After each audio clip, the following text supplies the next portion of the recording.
আসসালামু আলাইকুম। কেমন আছেন সবাই? আশা করি ভালো। আমিও আল্লাহর রহমতে ভালো আছি। আজকে কথা হলো পরিত্যক্ত জমিতে সবজি চাষ। তো আলহামদুলিল্লাহ এই জমিটা শীতকালীন সবজি চাষের জন্য রেডি করা হচ্ছে। একেবারে পরিত্যক্ত জমি।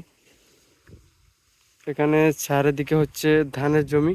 এটা কিন্তু ধানের জমি থেকে অনেক উঁচু, তাই এই জমিতে কোনো প্রকার ধান রোপণ করা হয় না। আর এখানে 2 থেকে 3 বছর ধরে কোনো সবজি চাষ করা হচ্ছে না।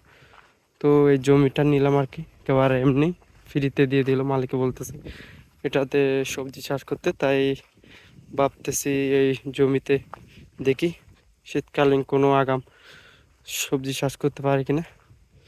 আমি যদি একটু জমিটার অবস্থা দেখাই, দেখেন কি পরিমাণ গাছ, আর কাটার অবস্থা দেখেন কি পরিমাণ কাটা। কারে উঁচু হয়ে গেছে। এখানে দুইবার ঘাস মারার বীজ দেওয়া হয়েছে। তো এখন যেহেতু বৃষ্টি আসবে, নাহলে আজকে মনে হয় আরেকবার দিয়ে দিব।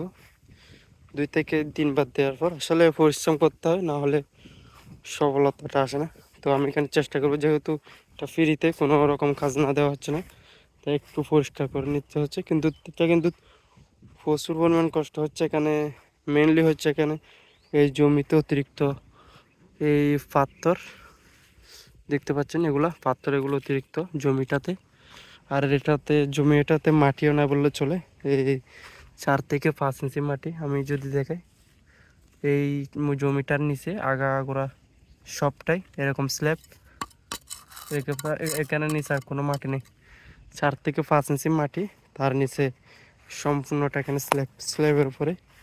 এখানে আগে কি হয়েছে জানি না, এর উপরে আমরা দেখি না। এখানে কিন্তু নিচে এই জমিটা আগাগোড়া স্ল্যাব দেখতে পাচ্ছেন। এই স্ল্যাবগুলা, এগুলা মাটি 4-5 ইঞ্চি নিচে। এটা কিন্তু পরিষ্কার করতে অনেক কষ্ট হচ্ছে, কারণ হচ্ছে অতিরিক্ত এই পাথর দেখতে পাচ্ছেন, সবগুলো পাথর এখানে। এটা আমি পরিষ্কার করতে অনেক কষ্ট হচ্ছে। আমি যদি আমার কোদালগুলো বা এগুলো দেখেন, এগুলো পরিষ্কার করার সময় কোদালের অবস্থা কি হচ্ছে, একেবারে বাঁকা হয়ে যাচ্ছে।